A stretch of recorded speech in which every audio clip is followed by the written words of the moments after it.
will really fade away. And I think Vicki brought out an amazing and important point is the enthusiasm, because that's contagious. And so if you are really enjoying what you're doing, they may not care so much about that coyote scat. They just might walk by it, but if you bring it to life, or that a wild cucumber, it's just some silly plant. But if you start telling stories about how the Native Americans used it to fish, you tie stories. We are hardwired to love stories. That's why we gossip so much. You know, we are hardwired to want to know about the things around us, the people around us. And so if you can attach these things to stories, not long, convoluted stories of when I was growing up, but little stories about people or connections, like Vicki was saying, kids will really, really enjoy the hike.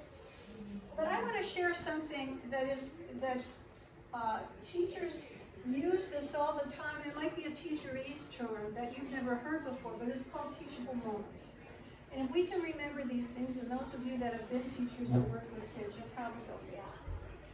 If we can all understand and use teachable moments, you will, I think, relax and enjoy what you're doing, because if you're not enjoying it, oftentimes the kids may not be enjoying it as much either. Let's see if I'm doing it right. So my first question to you is, what makes you happy when you hike? We all go on hikes for different reasons. I tend to get really quiet. I get in a zone. And so when I'm hiking, I kind of hike along with a talkative person who just is talking and talking, so I don't feel that pressure to talk myself, because I just love the smells and just the physical act of walking. So I'd like you to turn to your partner right now and talk about what makes you happy when you hike. You just turn for a minute and think about it. What is that?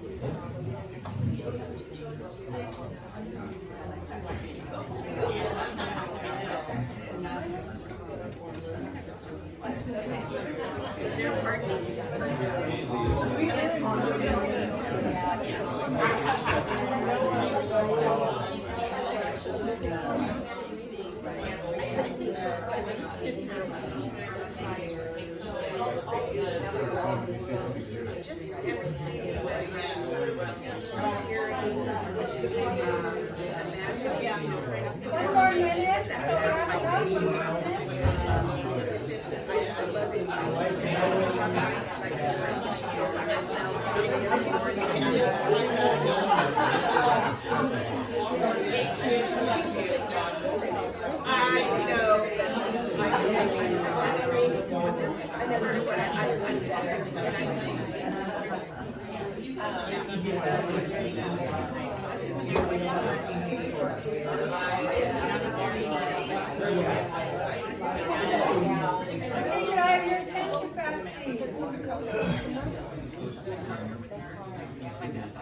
Well, that was an easy question to answer. I can tell by all of you are so engaged. So when you think of those things that make you happy, kids are bringing those things along too. They're not just a blank slate when they come to you on a hike. Some of them have had experience hiking, some of them haven't. Some are afraid of nature, some love nature, some parents don't have any time to take them, others. So they're coming with certain feelings about what they like as well. And so part of our job as a guide is to tap into those a bit. And that kind of goes into a teachable moment. And what I mean by a teachable moment is that golden moment when a person shows curiosity and interest and they're open to learning and trying new things. Look at this little girl. She's smelling, she's feeling, she's holding. She's closing her eyes and using her senses. Now, we all wish every kid that we ever took on a hike, and they're not.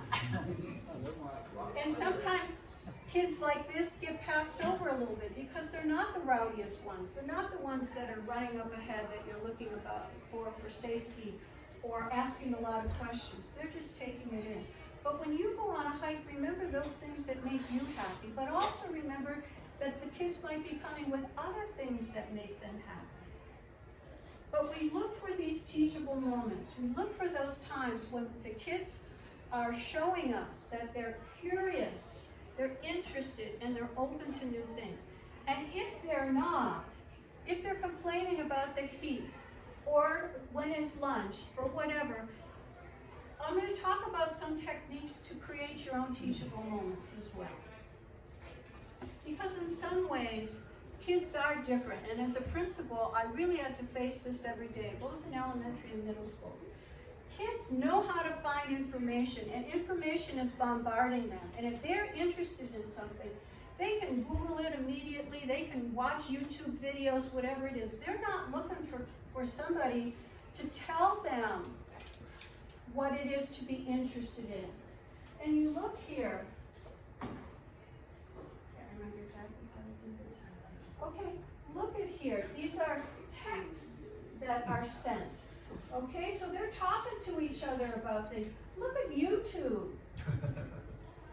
So these kids coming in, even first, second, third graders, are used to directing their attention at things that they're interested in. So I'm going to tell you right now, if you take them on the hike and you have a list of all the things that you're going to tell these kids, and you're not open to following their interests or picking out those teachable moments, there might be a little bit of friction. So you're going to stop and talk about that mistletoe, which is really interesting to you, and you think it's funny about Christmas and everything. And first graders, what's mistletoe? They never even heard of that. So part of your success, I think, in enjoying it yourself and also the kids, is, as Vicki was pointing out, be aware of your audience and follow their lead. I used to tell my teachers, you do 20% of the talking and the kids should be doing 80% of the talking. Now that totally flies against lecture. So, and it's hard because you're packing all this information in and you're not quite sure how to prioritize it. So you want to know all the names of those plants so you can share them with the kids, but if you're walking along and you're just identifying them, but if you stop and tell a story about California sagebrush and cowboy cologne, and you tell that story and you let them smell it, and you see if they're interested, and sometimes kids will be interested in plants, sometimes they might not be. They might be interested in something else. I have to confess to you, I had the worst hike of my life last Friday. And I'm thinking, I'm kind of a veteran here, and these boys really challenged me. I had 7 third-grade boys, and the teacher came with me. And these kids were so unruly. And as soon as they got off the bus, all of the docents, we all looked at each other and oh my God. We could get them to sit down on the stairs, and we were all trying, and we were whistling, and we were clapping. And finally I said to the other docents, I was the lead docent, and I'll tell you more about this in the behavior thing. But when I got these boys to be hooked on something, I walked along, and after a certain point, I just kept walking along the trail, and if I heard somebody say, "Ooh, what's that?" I immediately stopped, and we talked about it. "Hey, what is that?" And these boys were curious, they were smart, but they couldn't wait their turn. They'd ask a question, and they wouldn't wait to hear the answer. They were very unruly, and I was literally looking, oh God, another 15 minutes. And I've never done that. And in the end, I was exhausted, but it also helped me feel more confident the next time. They wanted to look at and learn about the things that interested them, not necessarily me. Oops. Computer studies. Oh. Maybe it's a blank screen. Oh. You hit the wrong button. Oh, I did. Yeah, there you go. Okay. So one of the things is be aware. Now this is very practical. We are taught as docents that we lead the kids. And one of the rules that we say, you have 3 rules when we go out on the hike. The first one is I'm the leader. For safety's sake, we want you to stay behind us. Nobody runs ahead. And we need to do that because kids will fall off. They'll run into poison oak. They'll trip, whatever. So this is very important. But it sometimes causes us, and you'll see docents walking along and the kids are all doing this and you're kind of looking back and you're kind of looking back and you're hoping the adult or the teacher is keeping up Yeah, until you get to that next point in the trail where there's something that you want to talk about. So we need to be aware though, even though we're in front. Some people feel comfortable going backwards a little bit and then going forwards or stopping or keeping the kids close to you so that you can hear what they're talking about. They may not be talking about anything on the hike, but you can still tap into that. So as I was saying, these are the rules. Though I'm going first, we can stop anytime if you see something interesting. I'm going to give you a handout that has all of these tips. So I'll give it to you afterwards. We'll stay on the trail, but if you see something interesting in the path, let me know. So we're talking about gopher holes. And somebody up on the side sees all these gopher holes. And a little boy might want to come and stomp on that little pile, you know, to see if he can pack it down or whatever. You say, no, stay on the trail. But if you look and you see there are not any native plants there that they're planting or anything, okay, let's get off the trail and let's look at these holes and then come back. Because that's a teachable moment. Or let's be explorers, so it's okay to touch and smell things I show you. Ask if you see something you want to touch. I find so often kids are so icky to touch anything. You know, and I'll pick something, smell it, you know, one leaf of sage or of California sagebrush. No, you can touch it. Or the cucumbers, the wild cucumbers with the, oh, I don't want to touch that. But after they do it one time and they see you do it, or you're passing around a gall, or acorns, or oak bark, or something, you kind of pass that because parents might say, no, don't touch anything. I had one group that came with hand wipes, with insecticide, with suntan lotion. You know, they were like all buttered up to get on that trail. And, you know, part of the whole trail, the whole hike was, you don't have to be afraid. You don't have to be afraid. And you're going to get all kinds of kids like that. So invite them to express interest. And as I was saying, you want to guide but follow the child's lead. So every hike will be different. Different schools, different ages, different grades. And I used to tell my teachers, you have this whole palette of colors. And as you do more and more of this, and you reflect on it, what worked in that hike? God, that was not a good hike for me. Like mine on Friday. You begin to develop this palette of colors where you can deal with a whole myriad of different kids. But you know, you have to like kids. You have to realize their age and their limitations. And what their experiences are bringing to you. As I said, they're not just blank slates that you're going to paint this beautiful picture of nature on. And then we have the when's lunch? I'm tired. When is it over? When are we going back? And you're going to get that with some kids because they're not used to this often. So what we can do is we can create our own teachable moments. And I'm going to give you some tips now on how to do that. You get a group of kids and they just don't seem to be engaging with you as you would like. And you're supposed to give them the best day of their life. What am I doing wrong here? You know, and so, but we don't want to put that pressure on us either. We're there to share everything that we have with them, to inspire, not necessarily that they know all of these plant names or whatever. You can pick out a goal and say, okay, by the end of this hike, I hope it would make me so happy if all of you knew what an oak tree was. Well, what, 80% of the trees here at Placerita are oak, so if you pointed them, and through your house, okay, what kind of tree is that? Oak tree. Then maybe introduce the sycamore. What kind of tree is that? Remember? Sycamore. And you get them engaged so that they're also feeling like this park is becoming their own. So all of these pictures here that I'm using are of docents. This is Rick.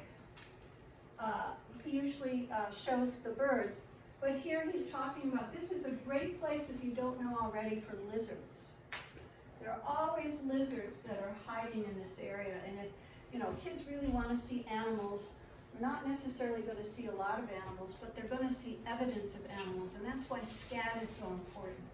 Like with that group of boys, I had mentioned something about scat, and we're walking along, and one boy goes, oh, I found some poop. Immediately stopped, okay, teachable moment. We all walk, okay, where's that poop? And it happened to be coyote poop, and I always carry a couple magnifying glasses in my bag, because seeing it differently can be very engaging. And I pass out, okay, look in the scat, what do we call it? Call it scat. Okay, look in the scat, and what do you see? What do you think that coyote ate? I'm not telling them. I'm guiding them through questions. And a lot of research shows that we retain things when we hook new information onto old. We're all that way. We always go back, oh yeah, well I remember when. Oh, is that kind of like? We make those connections. So rather than, being there saying, okay, a coyote is a mammal and a coyote eats rodents, and so in the scat you'll probably see some little bones and some fur, and you know all that, you're going to try to guide them through it. And after all the oohs and poop and everything, there are pushing and shoving in there. I thought one was actually going to fall into it because he kept trying to wiggle in to see a bit more. So you want to encourage observation. Here are a couple questions that I always use. You take them to the Tatavium exhibit, and before you say anything about what it is or who made it or why it's there, tell me what you see. Give them time. Give them waiting time. Because those that yell out something right away, those are the kind of superficial answers. You want them to dig deeper. Can you find something, but you still can't get their attention. So, can you find some kind of animal skin there? Can you find where they might cook their food? So in a sense, your knowledge guides you towards the questions that you ask. So rather than lecturing, you're pulling out from them. What does it smell or feel like? So these are 4 different, we have the Tatavian, we have scat, we have an animal, and we have, I can't believe, I said this before, I took this picture and right there is that beautiful hummingbird. I thought I would have found it. So I want you to look at the picture, one of the pictures, talk to your partner, and come up with, before you say a word, what kind of questions you could ask the students to guide them. You turn to your partner and just mention a couple questions. Besides the ones that I threw up there.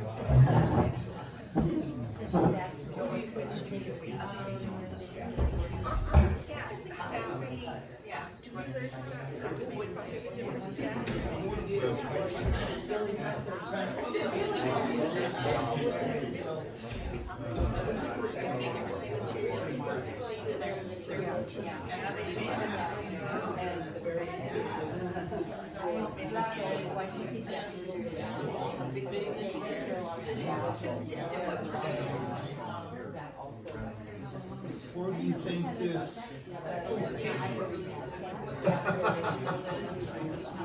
What do you think? Okay, if I could have your attention back, please. Congratulations, you just created a teachable moment. Because you're preparing a child to begin to be curious, to begin to own something in their environment around them, and also to feel confident enough that you're giving them the time and the space to think about it and to share. And you need to also stop and let them do that. It's not just questions that I can answer. Okay, who has a question? Oh no, that's a comment. The comments are really important because once again, kids are constructing new information onto what they already know. And when they're verbalizing it, that's going to stay in their head. And those are the things, not that we're academically trying to teach them things, but we're giving them the opportunity to experience nature and to make sense of it. So as some of you were doing, as I overheard, ask simple, open-ended questions as we talk about. Not questions that you have the answer in your head. No, meh, wrong. And they're trying to guess what's in your head. That'll turn people off right away, just like it would turn you off. Because you're afraid to answer, because it might not be what the king of knowledge up there knows. but it could be something very, very relevant to them. And this was taken, and look at this little boy's face, and all of these, and this girl. They're really trying to figure out, what, for lack of a better, what the hell is that? You know? And we have things like that here at Placerita that they might not have seen before. But if we just launch into telling them right away, we lose that teachable moment. And then also, a very good learning environment to start them is also in the Interpretive Center, our little museum there. And you see how this docent, Lori, is pointing something out. What do you think would happen if, did you ever do that? Did you ever touch a lizard? You know? Did you ever find animal poop in your backyard and you didn't know what it was? So once again, it's all going back to what do you enjoy doing? We all love to discover things, and when we discover things, they become ours. It's not, it's not Placerita Canyon anymore. It's a place that I really like, because I found this, and when the kids come back from their hikes, they compare them. I saw this, or did you see this, or I went here, or whatever. And it's almost, unfortunately, kind of a one-manship thing, but yet they want to share what they learned, or what they saw. And to build on what Vicki was saying, prioritize thinking first, and accuracy next. Make it safe that they can share ideas. Well, I can understand why you might think that. Yeah, I see where you're going with that, but what about if this? Like when we do the whiteboard, and we're going to be talking about that next week, and you ask kids and they raise their hand, and they're in kind of unknown territory. You always want to honor their response. As outrageous as it is, or as incorrect as it is, find a connection to it. So that, and then all of a sudden, everybody wants to raise their hand. Like when I'm doing the whiteboard for the school trips, I might ask a question, and one or two brave, unfortunately oftentimes boys, will raise their hand. And then as I say, that's a really good response. And I can see why you think that way, but also blah, blah, blah. And then more kids raise their hand because they begin to feel safe. We all know that. It's just being aware of that at the time.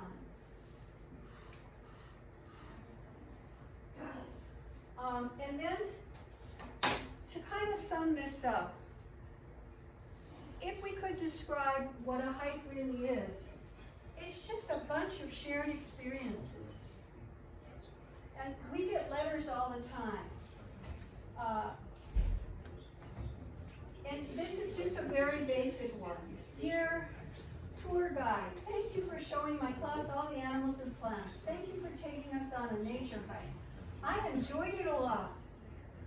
You helped me to learn more about plants and animals. Now, possibly the teacher helped with the content of the letter, but I think really the picture tells a lot too, because the kids are all really happy. They're boys and girls. The leader is bigger, the docent is bigger, but there's trees around, they're standing in the grass. So if you think of it in terms of a shared experience and the things that you really like in hiking, I think you will really enjoy it, and the fear of the kids. We'll talk about some practical behavior management things after the break, okay? That just some kind of tips to hold in your back pocket when things maybe aren't going exactly. Every kid isn't going to say, oh, I loved it, this was the best day of my life, and you're kind of thinking, why am I not doing this? So there are ways to deal with that as well. But any questions about this? Or any experiences that you've had where maybe you've clicked into a teachable moment and things just really went well, and they can be some of the most wonderful memories with the kids in your life. You want to share anything? Yes. The first time we took our kids to the Redwood Forest, we got out of the car and my son said, oh, what stinks? And so that was a teachable moment. The forest smells Yes. different than the city. Yes. There could be a time to close your eyes and just use your sense of smell and kind of go with it. But yeah, that's a great example. And it can come out of a negative reaction to something as well as a positive. Other people have things that, yes. Well, when my children were younger, I would go on hikes, and I would point out all the natural resources that the Native Americans would use as, oh, see, this is yucca, and you can use it for soap, and you can use it for this, and you can use it for that, and if you do this, see, look at all the strands, you can make rope out of it, and they were really interested in, this stuff was just plants and ground litter to them. Mm-hmm. But then I explained, see, this is really neat stuff. This is how people live. Yeah, and sometimes you put yourself in the shoes of a child, and one of the things is also to do a kind of theme type, or okay, let's all pretend that we're Tautavian children. Do you think you'd be going to the same kind of school? What do you think you'd do with it? What do you think acorns look like? Bringing it down to their level and seeing, and as you I encourage you to try all the age groups. I had a group of 6th graders last week. It was 60 6th graders, and nobody signed up for that except for me. And I got really worried. It turned out that docents were great, and I had more than enough. They showed up. But 66 graders, and I loved it. And they did too afterwards, but they were intimidated. Maybe these 6th graders studied something in science and they know more than I do, and they're gonna ask me questions that I don't know. You know, I honestly, outside of my 4th grade science and the learning that I've done, I can't come close to the wealth of knowledge here with all the botanists and all of the animal activists and people here. That's really not my forte. But I learned so much from them, and I feel so blessed that I can learn more from them. When I go on hikes with some of these people here, I learned so much. So that's not my forte. You all have other talents as well. Some of you may have science backgrounds, some of you have education backgrounds, or neither of those. But it's bringing yourself to the whole thing. Any other experiences? You know, you can have teachable moments anytime. Yesterday I was walking my dog in the afternoon. I'm listening to an audiobook. Actually, it was written by a friend of a friend. It's about Mr. Rogers, Fred Rogers. And in developing his show, he worked with a child psychologist on how to work with children and stuff. And there was a quote in there that has stuck with me, and it's kind of relevant to what we're talking about. And the child psychologist, her statement to Mr. Rogers is, attitudes can't be taught, they have to be caught. And in other words, if you can't go into a room of people or kids and say, let's be enthusiastic. You can't teach enthusiasm, but if you go into the room and you're enthusiastic, it's contagious, like the coronavirus. No. But I thought that was it stuck with me, Yes, it's really important. I took a workshop in reading in New York at Columbia University. And the woman there was so dynamic, and I taught, all my experience was overseas. And so most of the kids in my class were not native English speakers, nor were they literate in English. And so teaching them how to read, and you had to teach in a lot of different ways because you couldn't always depend on the language. And she'd get up there and she'd say, "Did you read today? No. Did you brush your teeth? Did you have lunch and dinner? How can you spend a day without reading? Reading is the best." And she would, involve these kids to where you kind of change the attitudes as well, like with nature. It's very true. Anybody else have something they'd like to share? Another thing that I found important is catch kids doing what you want them to do and praise that. Yes, and we'll talk about that in the behavior thing. That's really, really important. Like when they're staying on the rocks. Look how big you are. how wonderful, you stayed out of the poison ivy, that's wonderful. However, I will say this, even kids that are in first grade can detect insincerity. Oh, yeah.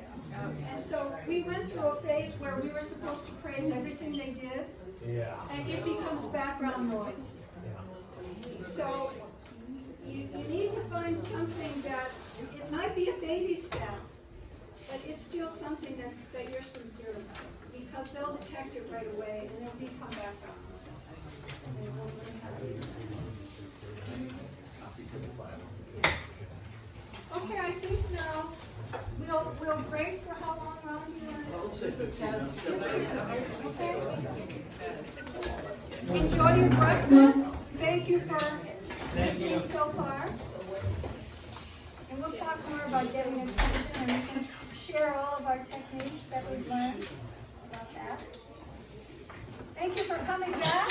I hope this next little workshop will be very practical for you and help you to learn some techniques, that it's not magic, again. It's about behavior management. It's not, I don't like to call it discipline, but we're managing behaviors. We're guiding students to behave in ways that we would like for a whole group of reasons. But the other title I like even more is how to make sure everyone is having fun, including you. Because we are volunteers here, and we're putting in our time that we could be doing other things as well. So your enjoyment, your time is all very, very precious as well. And that's why we want to prepare you as much as we can, so it will be a really good experience for you as well as for the kids. And then you might think too at some point, wow, that was one of the best mornings of my life. Or that was a great hike, coming back with those kinds of experiences. But you will get a variety of all these different kinds of kids. There are some that just don't want to be there and listen, but they can in the end be some of the most curious and enthusiastic. The kind of naughty ones, the defiant ones, you can't make me, no I don't want to, those words that were born at home, continued through school. The whiny ones, oh, do I have to, oh, I hurt my knee, I don't want to. And those that are just looking for escape. And they're all great kids. We all at one time or another were like these. And somebody somewhere out there loves that child to death. And so I always used to say at the beginning of the year, I have to fall in love with all of my children. And there were a few, like Natalie, who was from the country of Georgia. My experiences were overseas. And she was a real hard one to find something to love. But I did, and in the end, I really enjoyed her like the last day of school. So you have to have a sense of humor about these kids as well. But we're going to talk about some tips or techniques that will be helpful. If I can get this right. Okay. So it is amazing here, all of the different activities that we do at the Nature Center. We show them animals, we have open house, we're showing them different kinds of crafts, we're having them do dangerous things like saw wood, we're doing classroom things, and we're taking them on hikes. So kids are here all the time. Every day of the 365 days of the year, kids are here. And we all do a remarkable job, I have to say, in opening our lovely place up, one of the best places in the world, one of my favorite places in the world is this Nature Center. And so we're doing a lot of things right. And as you get more involved and you do some of these other activities, which we really hope you do, you'll see kids in different situations, and they act differently in different situations. But I want to talk a little bit about preventing bad behavior, because it's easier to do things up front, to prevent it, than it is to deal with it when it's happening. So in many ways we want to be proactive. And we can see in the beginning that there might be a child or two there that might need an attitude adjustment a little bit. And so we want to be aware of those things. So these are some techniques to start off with at the very, very beginning. First one is establishing a bond. You're going to get your group of anywhere from 5 to hopefully not more than 10 kids. And you're going to take them to the bathroom at the beginning of the hike, and you're going to wait outside. And in your head, you've already kind of figured out where you want to take them, depending on their age group, and what's your favorite trail, or what trail interests you the most. I like to really do the ecology trail and the botany trail.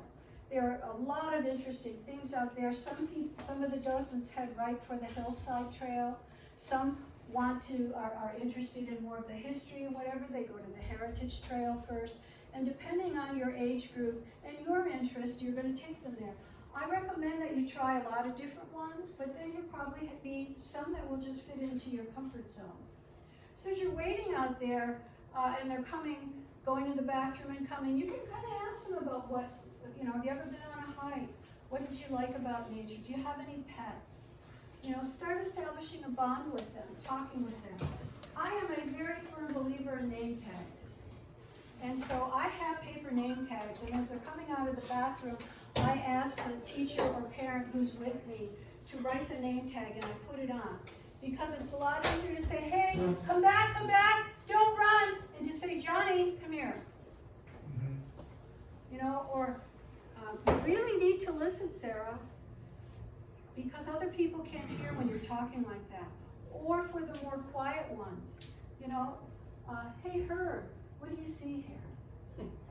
It establishes a bond. So I buy my own name tags. I have them with a marker in my bag. Some people like to do it, some don't. But it's when you know yourself. If I say, hey Joe, how you doing? Oh, she knows my name. And sometimes when I'm doing the classroom, I'll say, I'm sorry, I don't know all your names, so I'm going to have to point. Because you want to establish that kind of bond. And then, as Vicki was talking about, also sharing your enthusiasm. So this is the first part, is to establish a bond with them. As simple as they're going to the bathroom and they're coming before you even start the hike. Again, get attention before you speak. If they're not listening to you, your background noise. We'll talk more about it. I hope a lot of you do the board or do the classroom presentation we talked about, but even with a small group, sometimes that can even be a bit harder. Get their attention first. On your vest, put something of interest. I have a little filigree butterfly, and they're all over the place. I'll say, okay, who can find the butterfly on my vest? And they're all looking, and they're wondering why. And then I tell them a little story about that. So put a couple interesting tchotchkes or things on your vest to help them. Techniques like in a big group or a small group, people were doing the clapping. Who'd like to demonstrate that? Yeah, go ahead. You want me to do it? Yeah. Wait a minute. I forgot how it goes now. It can be anything. It can be any rhythm. So what we're doing is we are mimicking. Okay? And then you can make it a little bit more complicated.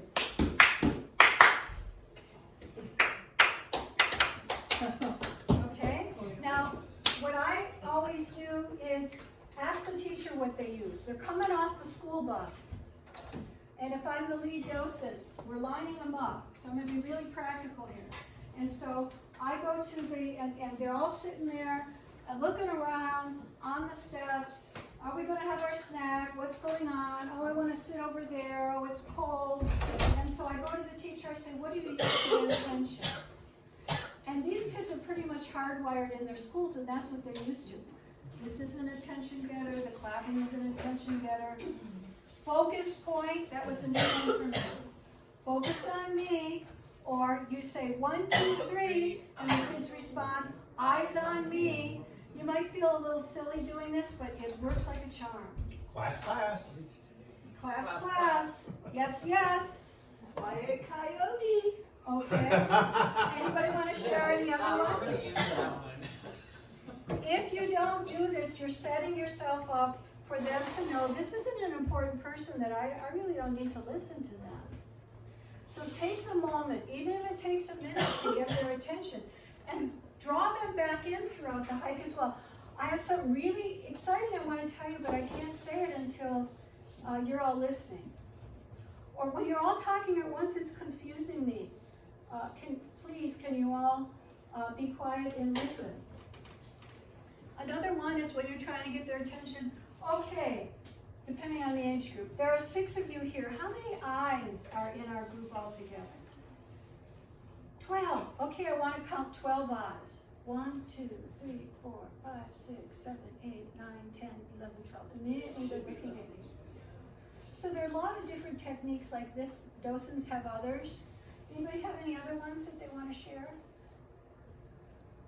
But I guarantee if you don't get their attention, and if they're loud and you talk over them, you're only setting yourself up for a continuous hike like that. Yes? Do you talk to the other teachers or leaders about coming together with that before? Because you've got 10, right? Yes. Each has about 10. Do you all cooperate with that, or is it just you that does the whole 30 kids or whatever you have? I'm not sure I understand We your all question. divide. Do you expect the other leaders of that group to participate in that kind of thing, getting their attention to look at you? I would, if I understand correctly, I would start with what they're used to in school and ask the lead docent, or oftentimes the person who addresses the kids on the steps, because that's where it all begins. Watch and see what they do, and then continue to use that. So that's one of the first questions out of my mouth. And then when you're in your small group, you can also, when you're talking about the rules, say, okay, when I do this, or like this or something, that means I'm going to tell you something important and I really need you to listen. You can make up what is comfortable for you to do. Do the other leaders, other leaders or the teachers that have these small groups, do they all try to help you with that kind of? I see what you're saying. Yeah. Asking, do they help? Generally, the teachers are wonderful, Uh-huh. and they will. In Okay. fact, if you're struggling to get attention, they will. Yes. When you're with parents, parents sometimes are on the phone, or they're walking with a neighbor or a friend, and they're just there to get out of the house. And so usually what I do when I'm doing the board, I'll say, and parents, you're welcome to take photos with your phones, but please participate as well. We want you to enjoy the hike as well, and if you have any questions.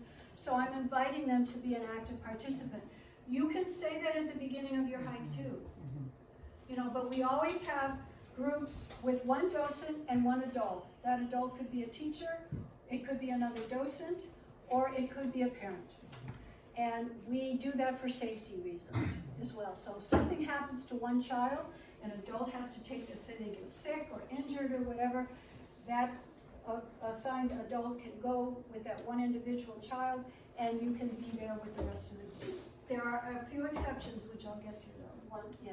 Are the teachers the ones who break your groups up into whatever numbers? That's a good question. Because- I tend to be very flexible. Oftentimes teachers like their ducks in a row, and they come with lists. And I'm all happy with that because they've kind of divided up and they know I've got to be with this kid. There are some docents here who like to just count them out. They're sitting in the classroom in rows, and okay, you've done the math. There are 7 kids in each group. So you count them up, 1, 2, 3, 4, 5, 6, 7. Okay, you go with Jim. 1, 2, 3, 4, 5, 6. Okay, you go with Vicky. That's faster. But some teachers get a little nervous about that. So being a ex-teacher myself, I follow their lead. Yeah, because I've always asked teachers, is there any student that I need to be particularly aware of? So, that could be your child who has ADHD, it could be a child with maybe they have diabetes, or Well, somebody to watch sugar levels, or, I mean, these are all really good practical questions. There's a lead docent, and when the teachers, generally after we greet the kids on the steps, then we break them up into 2 groups. A couple of docents take half of them into the museum, other take them in and talk about the wild birds, and they can go to the bathroom, and then we switch.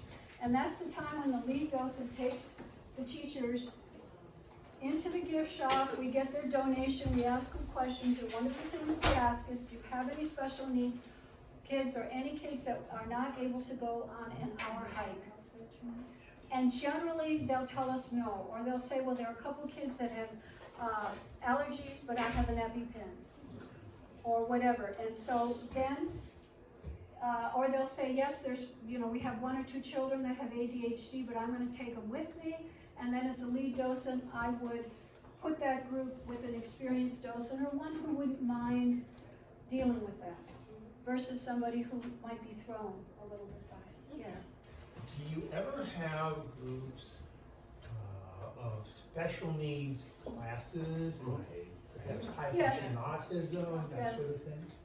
We do, and it's noted, and you can sign up for that or not. They generally tend to be smaller. Sometimes we have preschool classes too, where the parents come with the child. So you're doing a different kind of presentation, a different kind of hike with preschool. So yes, we try to be very, very careful about that. Teachers are ultimately responsible, so they're usually very upfront with you about it, and they usually place themselves in the group with the kids that might have a little bit more difficulty. Yes, Or you can have a handout. yes. That's gonna go with this. Another handout, yes, that has all of these tips. Any other questions before you move? Okay, then you want to, even before you go on the hike, because you don't want to have problems and then you've got to back up, explain what your expectations are. With a lot of these kids are very well behaved. The expectations are the way they act in school is the way they should be acting with you. And so you want to listen and be respectful. If you're anticipating a squirrely group, which sometimes happens, there are the 3 rules that we always tell. Sometimes some teachers have 4, but basically what it is I'm the leader for safety. You need to stay on the trail unless you have permission for me to go off the trail, and everything that you see here stays here. So no picking up acorns and putting them in your pocket, or stones. And if you explain why, that could be part of an animal's food or part of their home. I wouldn't go into your house and take food out of your refrigerator. We don't want to do that either. Those are the 3 main ones. And then after that, like Sandra was also leading the hike on Friday, and she got a challenging group, and she laid out a couple more. Listen and be respectful and take turns. That's what I expect you to do. So when I'm talking, I would like you to listen. And when you're talking, I will listen to you. Because kids like to step on your talking a lot, They ask a question, but they don't wait for an answer. They're like all hyped up. Or one kid asks a question, another kid asks a question, 2 different related ones. You like that enthusiasm, you like that energy, but you need to guide it so that it's a positive thing. You can always explain why we have these rules. For safety, I don't want you to run into any kind of poison oak, or there might be a snake on the trail. I want to make sure that we all stay safe. Explain why, because then you're treating them with respect as well. Address any fears. This is really an important, don't be silly. You don't have to worry about anything. Don't be silly. A lot of kids this may be their first hike or whatever, and they are terrified of snakes. I'll never forget. It was a preschool group, and we were showing snakes. I was showing a snake, and there was a mother there who was terrified of snakes. And instead of going to the back or outside of the room, she went to the front corner, and the whole time I was talking with the snake, she was like that.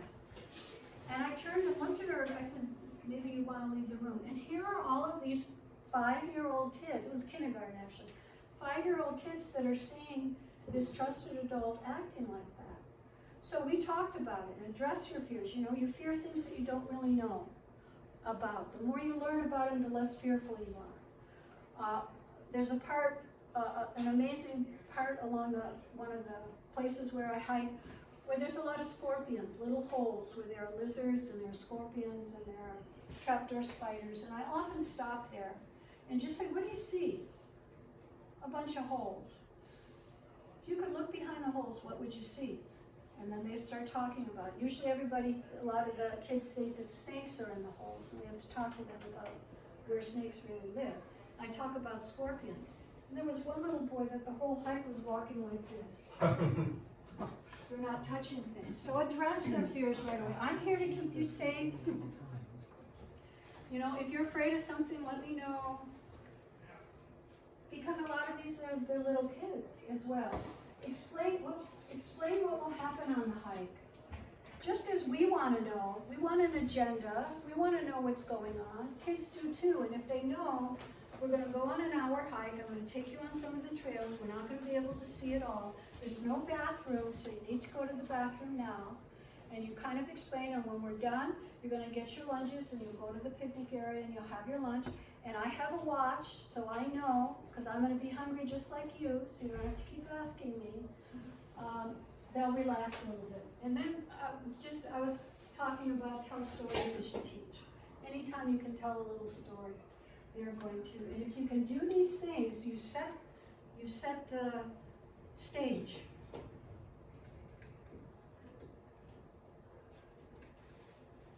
And this is a really important one. And as adults, with kids, we want to avoid conflict, and we just keep hoping that kid will be quiet.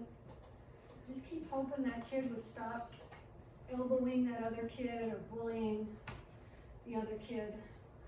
Like, one of the things that was hard at this hike on Friday, and it never happened to me before, there was one boy that was allergic to bees. So the boys started teasing him. Oh, there are a lot of bees out there. This is when we were going to the bathroom and getting ready. You're going to get stung, you're going to get stung. You know, and so I'm trying to allay the boys' fears. Say, don't worry, I know the plants where the honeybees will be. There won't be that many. We'll be really careful, you don't have to worry. And at a certain point, the boy got so scared he refused to go on the hike. I'm not going. We're all ready, got our name tags on, bathroom, ready to launch off, and he's 10 feet away. I'm not going. I don't want to go. I don't want to go. So the teacher first walked over, and she tried to talk to him. And he still, no, I'm not going to go. I'm not going to go. So what do you do? So I walked over to him, I reassured him again, and I said, okay, and he had his name on, Robbie, I think. I said, you have two choices. If you don't want to go on the hike, you don't have to. You can sit with our ranger, because I knew Frank was in there, and they were all in the office, and I could set him in a chair, and I could give him a book, and the teacher could check back. So you can go and sit with the ranger, and you'll be safe, you won't have to go on the hike. Or you can go on the hike and trust me, and I'll protect you, and I'll make sure no bees will sting you. Within 30 seconds, he was with us. Had that not happened, then that's what I would have done. I would have found another adult and then asked the teacher to go back and check. Maybe after 5 minutes, that kid might want to join us. Or I might have taken a little lap around. What? A quick loop, so Yeah. you can see if you wanted to go. Yeah. And then I told the other boys to cut it out. Use whatever language you want. Cut it out. That's not nice. Quit teasing your friend. And then it was calmed down. But explain why that behavior isn't acceptable.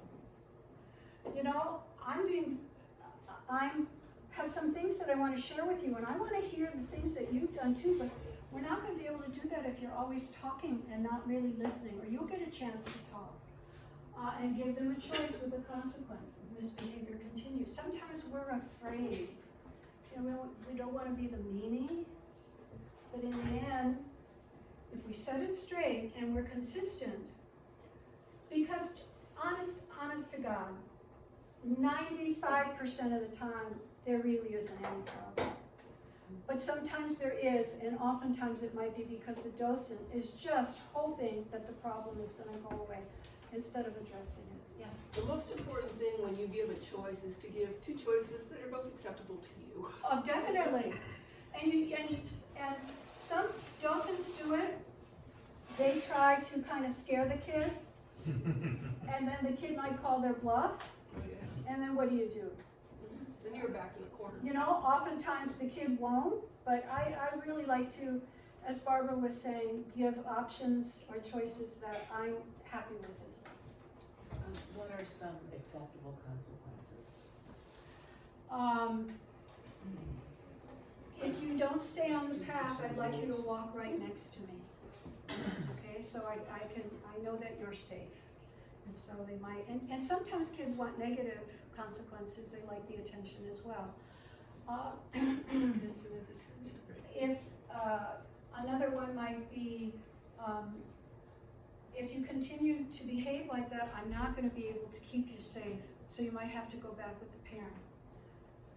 Okay, and there is some issues about a docent being alone with all those kids, so you kind of don't go out far, and if you see another group, you might attach yourself to that group as well.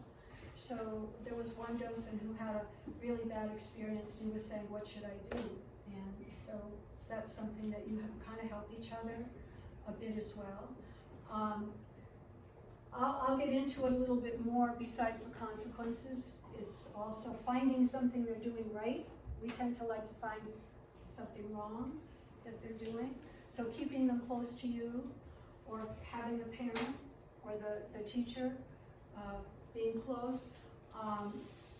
When you're sharing, let's say you're handing out your magnifying glasses, or you have something like an acorn or something you want to show them, and say, I'm going to give this to the people that are really listening first. And so you're rewarding that kind of behavior as well. But the consequences are usually having them close to you, or separating the kids that might be having difficulties. You know, I would really like you to walk at the end of the line, and you come and walk at the front of the line with me. Of course, you know, you always are getting all mixed up and everything, so it's a good question. Oftentimes, a reminder is enough. And this is what I say, use positive reinforcements. I like how, thank you for being patient. Great thinking. You're really good at, you know, like, there was one little boy who was always pushing and shoving and everything, but he really liked rocks. And so we were walking along, what kind of rock is that? What kind of rock is that? What kind of rock is that? And I didn't really know. You know, I knew it's nice or a schist, and I knew granite or whatever. And so I stopped and says, you know, you are really observant with rocks. What do you see in that rock that makes it interesting, and kind of brought the other kids in as well? Or I really like how you, like with this group I had on Friday. As I said, at the end I was just kind of walking to have them be, and whatever they wanted, they were interested in, and somebody said, what kind of plant is that? Stop, go over and look, and it's the beginning of a wild cucumber. Didn't look like anything, but I had in my trusty bag the seed pods, and I started talking about it, and I told them the story about how the Native Americans used it for fishing, because it has a chemical in it that makes you sleepy. And so the way they would fish is they would crush up the seeds, throw it in a stream with fish, and the fish would get sleepy, and they would float to the surface, and they just scoop them up with the baskets. And then somebody said, would a human get sleepy if they ate that? And I said, yeah, so it's not really one that you would want to eat. That was, you have good eyes. You were really observant. Did you see what he did? It just looks like a kind of plain plant, but he, you know, and that kid then was the same kid who then found something else, and then the other kids started doing it. You know? It's a synergy kind of feeling, you know, that you get somewhere. But positive reinforcement, but again, as I was saying, it's gotta be sincere. Because they'll read it a mile away, and then they might not like you for it, because then it sounds kind of patronizing, you know. So we want it to be something relevant. Keep the kids engaged. So these are all ways to set it up so we're avoiding behavior problems. If you're lecturing and you're talking about something, and they're not really understanding it or getting it, they're gonna look for something of interest because there's a lot of things that are interesting out on the hike. So you need to understand the age. Share one idea at a time or 3 or 4 sentences max. That may seem very limiting, but it works like a charm. In your head, have kind of a red light. Am I talking too much? You know? And share one idea at a time, unless they throw things out and then you kind of hook them in. But after you've said 3 or 4 sentences enough, ask them a question. Get them involved in some way. And if they don't seem interested, okay, now I know. Let's move on. Teachable moments like we talked about. Other thing, we talked a bit about that too. All questions are valid, no matter how strange. You know, if you roll your eyes or laugh because some kid said, you know, oh, my grandfather, he was wearing a plaid shirt yesterday. It has nothing to do with anything that you're talking about. He has a plaid, he wore this plaid shirt and it was kind of red and green. Do you know why he wore that shirt? And you're thinking, what is this kid talking about? Well, he might be reacting to some pattern or maybe not at all. And so you can choose to say, well, that's very interesting. I like plaid, do you? And then you move on. Or you can see if you can kind of ferret out is there some connection to our hike and what your grandfather wore? You know, oh yeah, he wore that same shirt when he took me hiking, whatever. Sometimes there's a connection. But if you just roll your eyes or say, come on, stick with the, you know, that we're on the hike, might not, you'll lose that bond. And also use humor. A lot of the docents here have great jokes and steal them all. The one that I steal is when I go into the Walker cabin. I'll say, okay, can somebody turn on the lights? It's dark in here. That's Ruth Ann's. And they're all looking around, and then you can start talking about life and what do they do for electricity, you know. So go on your hikes and just steal everything that has worked, because the docents are really, you know, and some have use humor a lot more effectively. So.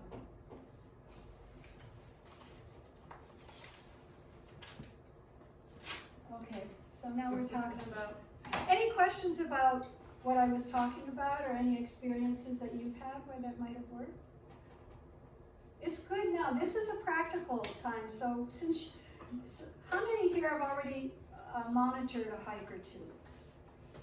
Okay, so you have a really good idea of kind of what I'm talking about. Those that haven't yet, it's still kind of a mystery thing. So I really encourage you sometime this week, if you can, to get out there as quickly as you can, because then you'll know what fears are founded and what fears are not, you know, are not really realistic, and you can wrap your head around it. Yeah. I have a question. So I was on my auditing walk, and it was 5 kids and 3 parents, and the leader was asking all these questions, as we're supposed to, and this one parent tried to answer every question. And then she turned to her friend and said, "I'm such a kid." She was one of these. Yeah. How I would handle that situation, there are probably a lot of ways of doing that, is after I would let her participate the first time, and then I would say, you know, I know you already know this, let's see what they think. Or you could specifically ask, hey, Tommy, what do you think of this? Yes. As opposed to just throwing it out there and, I know! Yes, yes. How accurate was she? 50%. Okay, Like she flip the said, coin. she's such a kid. I mean, that's a really good question, but once again, I'll point back to address it when it happens in a very nice, polite, humorous way versus hoping it'll go away, because oftentimes it doesn't go away and then you're kind of caught in this cycle. So, yeah, parents can be a blessing or a curse, and that's why with your expectations, don't be afraid to ask them, because I know, how many of you have gone on field trips with your kids from school? Sometimes you just don't know. You think you're doing the right thing, but you don't really know. So could you say, like, in that situation Kim's describing, and you know that all the information isn't accurate, could you say, well, you're almost there, or you got part of it right, let me give you a little more information. Or let me add to that. Let me add to it. Yes. One thing that I did see on one of them, and actually I'm glad because you did mention it, Chuck, there was one girl that was being that person, and I was wondering walking, I'm like, well, what do you do right now? And he says, okay, now we're gonna rotate. So he sent her to the back and then moved one up to the front, and that actually worked. Yeah. I seen it firsthand work. There are, like I was saying before, you have a palette of colors. So you stick that one in there, and if that one doesn't work, you pull out, and that's what gives you confidence. You know, and then you, if you've used them all up, and it's still not working, then you kind of do what I do, you just keep on walking until somebody's buying something. Then it's a teachable moment. Okay, so when problems arise, and you know, throw out things as well as we're talking about things. Okay, we did mention it, catch kids doing something right. You know, I was doing a table with a nature box with trees, and we had the mortar and pestle, and they were grinding the acorns, and kids really love to do that.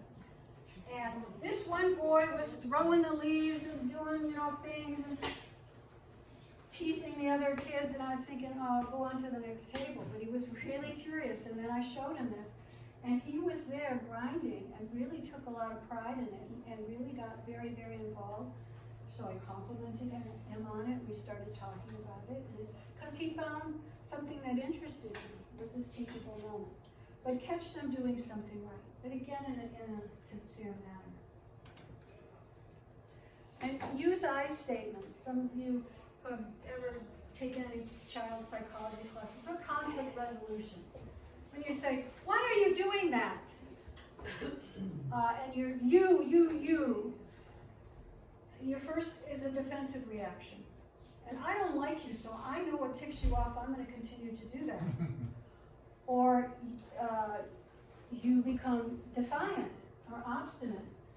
But using I statements. Now this doesn't always work, and some will say, oh, you're just being too nice or whatever. But when you don't listen, I feel bad because I've listened to you. And it works with a lot of children. There are some children that maybe that technique won't work, but I find it to work quite well. I get worried when you run ahead of me, and I want to keep you safe. I get confused when everybody's talking and I don't know what's going on. Vicki pointed out sometimes you want them all to enthusiastically yell out what they're saying, and that's a really good technique to get everybody involved, especially those real quiet ones. But then sometimes you'll see a kid who really is interested is getting annoyed because somebody else keeps interrupting. And they want to know. I went on a hike and there was this, I don't mean it to be a cliche, but there was this lovely, quiet Asian girl. She found lizards. She found different kinds of birds. I was amazed. She found more things than I did because she was quiet and she just walked along. And she would then point out things to her girlfriend and we would stop. And, you know, when you have kids that are rowdy, sometimes the other kids don't like that. And we tend to give our attention to the rowdy kids. And instead, it's amazing if you turn to somebody who really is behaving and you really compliment them, oftentimes other kids want that compliment as well. And, you know, when I'm asking about lunch. So it's it's a technique. It doesn't always work like magic, but oftentimes it does. Because especially kids, second grade on up, they're developing empathy. Even you'll see it in first graders as well. They'll kind of develop empathy. One little girl said to me, I really like you. You look just like my grandmother. And I knew I was home Back free of the with her. line for you. I didn't hear Back that. of the line for you. What? Back of the line for you. Yeah, my thought was, oh my God. But then I thought, okay, it'll work this time. Here's another technique, give kids jobs. Those kids that are really squirrely, it works really well. You're going to be the bird watcher. Or you're going to be the bug finder, or the acorn collector, or the scat scientist, or the line leader. one of the docents always brings a walking stick. And the kid that is causing some difficulties, she'll say, okay, whoever is really listening and being a great explorer gets to lead the line with the walking stick. Of course, she's ahead. And then every 5 minutes she says, okay, who after that has been, okay, you were really good, you come up with the walking stick. And that's like an honor, and so that will, and at the end of the hike, no matter how many kids there are, she has made sure that every kid at some point walked with the walking stick. Can be a magnifying glass, somebody else used a hat. You can try those kinds of techniques. You know, it might work well with the younger kids and with the older kids, not so much, but you try those different things as well. And then you rotate the job so that everybody has a turn. Anybody ever had any experience with that, like with your own kids or wherever, where they're rowdy and you give them a job to do? It makes them feel important. And you know what I mean. I'm watching your faces to see if this is resonating. You can have a simple competition with no prize, but some kids really do respond to competition. It helps them focus. So you can say, okay, let's see how many gopher holes you can find in this area, okay? Or how many different kinds of seeds. I don't want you to pick them up, but I want you to count how many different kinds of seeds can you find. Usually quantities really work. If you say, okay, who's the first one to find this, that kind of causes hysteria. People start rushing all around. But, or you could say, look in this area, and there are a couple signs of evidence that an animal has been here. How many signs of evidence can you find? Are there footprints? Are there scat? Is there a feather? Is there a food source? Is there a hole for a house? You have kind of put seeds out there about that. You can use controlled chaos. There are a couple guys here that really do this well. When you're going through that tunnel with the murals, and the kids are really kind of riled up, make sure a lot of them walk out to the other side of the tunnel, make an echo in the tunnel, all the kids can scream. Sometimes that's a real highlight. One like a coyote when we're going through the parking lot and there are no parked cars there. You can say, okay, let's see, like coyotes run from here to here. Let them get their energy out. Let's all pretend to be our favorite animal. Take time to stop and do this. Let's all pretend to be our favorite animal and guess who we are. Or a favorite animal that you would want to be in Placerita. Or if you could live here as an animal, what animal would you want to be? And then we'll guess who it is. So again, it's kind of stories, little games. Let's all hop around like a bunny, like for the little kids. Let's all make some bird calls. You've been hearing some birds. So mostly they do crows or something like that. But we call it controlled chaos in an area where it's safe for them to do that. And then they generally really like you after that as well. And so they're more apt to get their energy out and continue on with the hike. And this is an important one. Feel free to modify the hike, especially with all the stuff that we learn. Oh, I gotta show them the Walker Cabin, I gotta show them the Oak of the Golden Dream, I need to show them the Tatavian Village, and I need to tell them these plants. Sometimes it just doesn't work. Did you have something you want to say? I was thinking that on really hot days, you just stop in places that have shade. Yes. Or you change your route. So you do a lot in the oak woodlands and up by the picnic area because it's very shaded. I learned my lesson with that. I was kind of gung-ho to show them a lot of things and then they're tired. And then one of the docents here that I learned from, she buys a spray bottle of water. She kind of spritzes them on the back of the head. And they love that, when it gets to be too hot. Or don't be afraid to sit under the bench and that big oak tree and talk about the oak, and then explore the area, find some teachable moments in that. And it's true, less can be more, and from my understanding, one of the comments that a lot of teachers tell us is that either we went into too much depth over the kids' heads, and we kind of lost them a bit, so they're always saying less is more. So you give them bits, and if they want to know more, ask. It's kind of like sex education, you know, you don't bring it all out, Well, there's a bird. because all they really wanted to know was this one little thing. But don't be afraid to modify the hike or to feel like you didn't do your job because they didn't see all of the things. I had one group, they were just interested in scat. And there were a couple little girls that found so much scat, and we only did, the whole hike was just around this area around the nature center. And we were looking at it and talking about it, and you know, it took me a while, I have to admit, it took me about a year not to feel obligated to show them everything. But, you know, in the end, it was an enriching experience for them. As Vicki pointed out, we are here to inspire. You know, we're not just here to educate on the beauty of nature and everything, but if we can inspire them and they want to come back, to me, that's, you got an A+.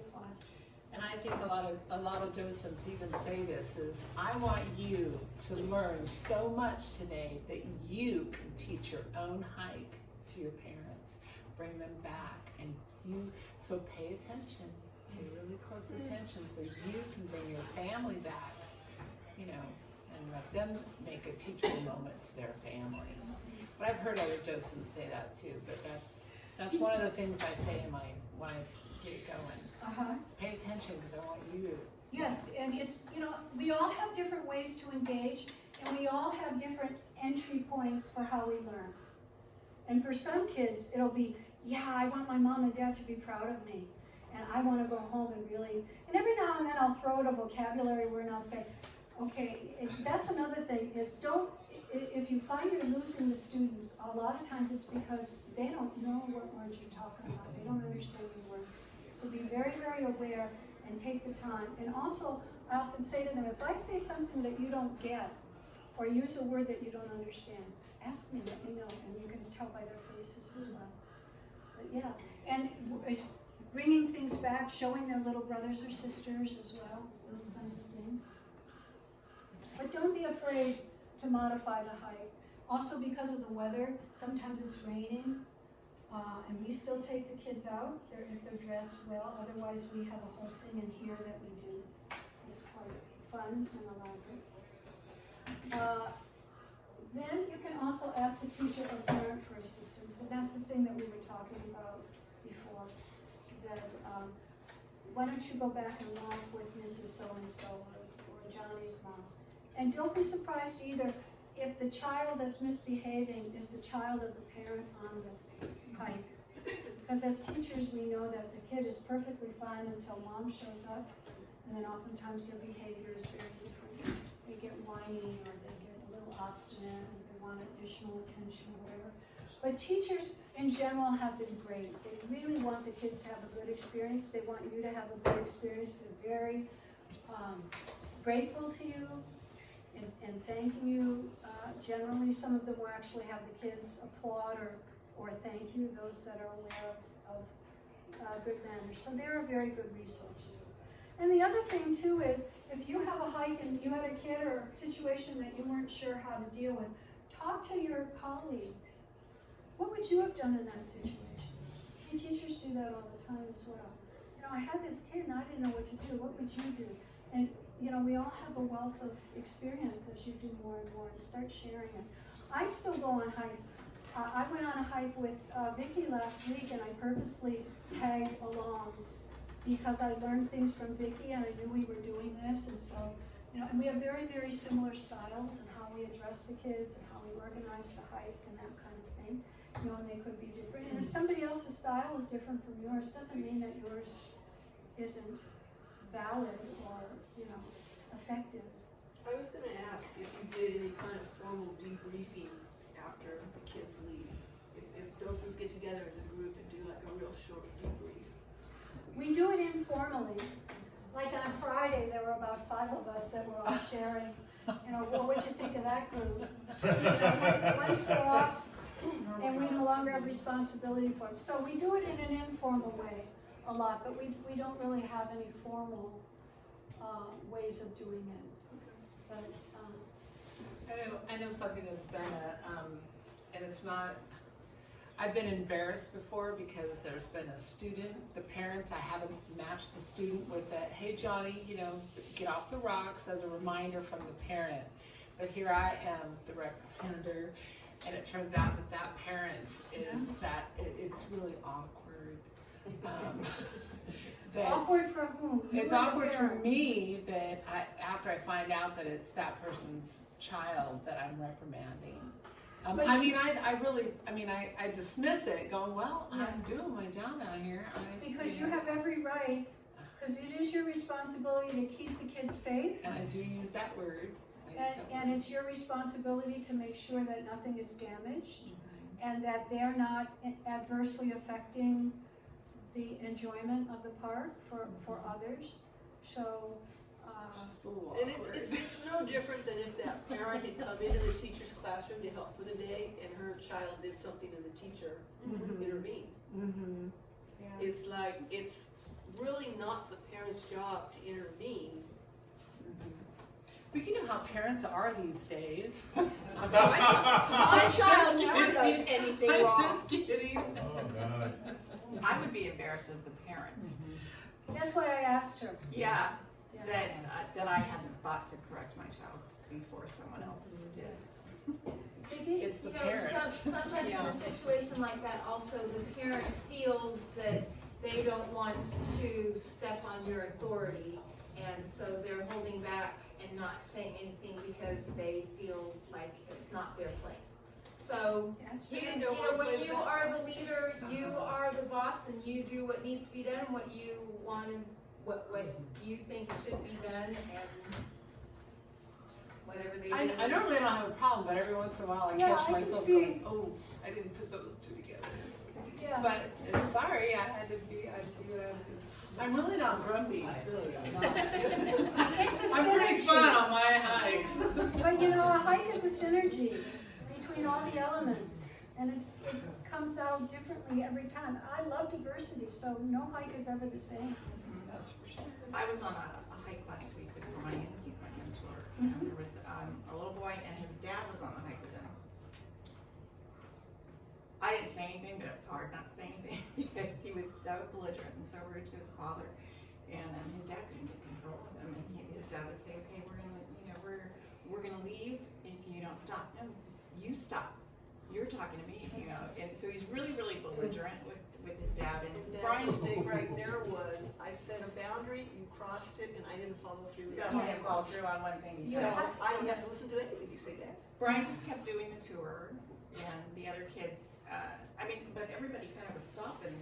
There was like 3 other moms there, and everybody's just like, Oh, jaw dropping. I mean, he was really, really rude to his father, but I mean, had it been my child, you know, the obvious thing would be to take him off the trail. Okay, you're done. Yeah. Don't talk to me that way. But you know, you could say, maybe you should sit down with your son for a few minutes and then rejoin us when he's ready to behave. You know, here's a bench. You know, but you're in charge. Don't be afraid to take control of that or to feel like you're overstepping your bounds, because Would the docent ever consider breaking that pair up and have that kid walk with the docent up front? And Dad, could you bring up the rear and be sure we all stay together as a group? And Johnny, why don't you come up here and walk with me for a little bit? Oh, it gets creative. It gets creative. And you know, the fearful thing is sometimes you just have to think on your feet. And you're not They quite weren't sure. even necessarily walking together. He was just being real disruptive, and Brian was trying to show him the wood rat. Yeah. So we were off the trail, and then he was, not listening there, and then, it got where like he's like this to his dad and doing the shoulder thing against him, and he was, very misbehaved. I think though, for all of us, anybody who deals with children, we often remember that one in the group that caused all the issues. And we don't remember the other 6 or 7 who were listening and enjoying it as He well. did turn it around, I will say. He did turn it around. I don't know what made him turn it around. I guess he decided to be interested in what we were looking at. But try and keep the balance and put your attention, don't always lean into the kid that's having the difficulties behaving. Lean into the kids that are doing really well. Well, if you're leaning into the kids who are doing well and you're not giving attention to the one who's not, that kid wants your attention. Yeah, yeah. And I just want to believe with this, nature is a tool to get children to experience not just the wider world, but themselves. There's a lot more going on during that hike. There's social interactions between the kids. There's them finding their place in nature, what they like, what they don't like. There's a lot of things going on.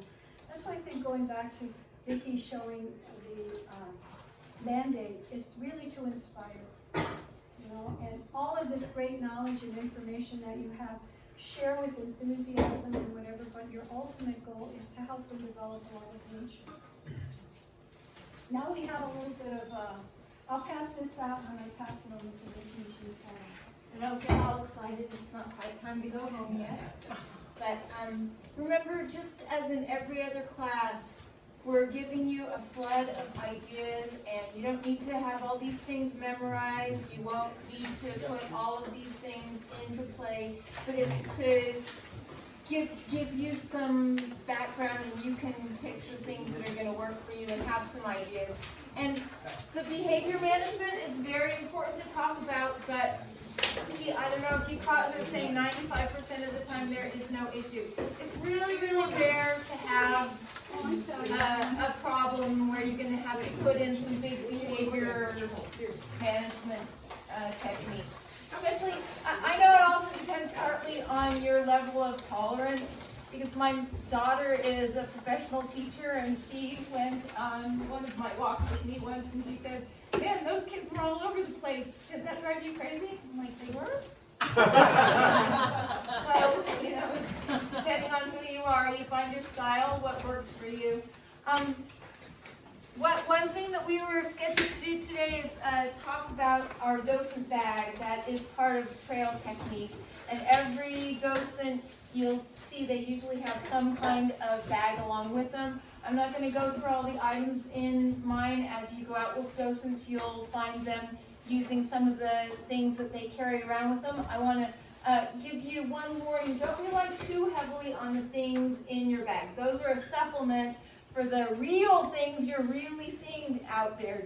I've seen occasionally a docent who's so excited about all the pictures in their bag that they're walking past the real plant and showing, look at the cool picture of the plant. But there are things that you can carry with you that can help out. And I only want to show you some things that are just such a big hit. In the gift shop, you can buy a little vial with water and real gold flecks.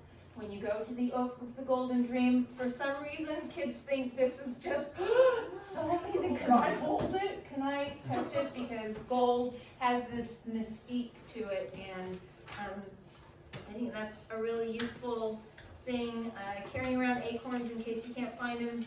And I'm going to show you one more thing in my bag. So when I was a kid growing up in Northern California, buried in our yard, we found this. Which I know I'm really, really lucky, and if I found it now, then I probably would have to turn it into some historical society, but I'm a grandmother, so I'm grandmothered into keeping it, and the kids get a lot of value. I bring this around. Cindy was mentioning the acorn grinding. That is something that the kids really, really get a kick out of doing, and so often I do this. You can't have probably a real Native American one, but there are mortar and pestles that you can purchase for $15 or less in regular stores. So ask other docents about their bags when you are watching. I think in another presentation you might see some more, but now I would like to do a little rearrangement of this room, and I'm going to have you do some teaching practice. You've been talking about these techniques, and what I'm going to do, we're going to modify the tables so they're in kind of a circle, and half of you will be sitting on the inside, half on the outside, so you'll be across from your partner. And I'm going to pass out some cards that have pictures of things that you might see in Placerita, and you will have just a couple of minutes to give your couple of sentences to each other about the things. You can ask questions, but I want you to feel excited about what you're sharing, and I want to feel that as we are teaching. And then after you've had just, I'll probably give you 3 minutes, and then the people that are on the outside of the table will rotate. So you will be teaching to different groups. So I think what we're going to do is I'll have these two middle tables. If you move them slightly out,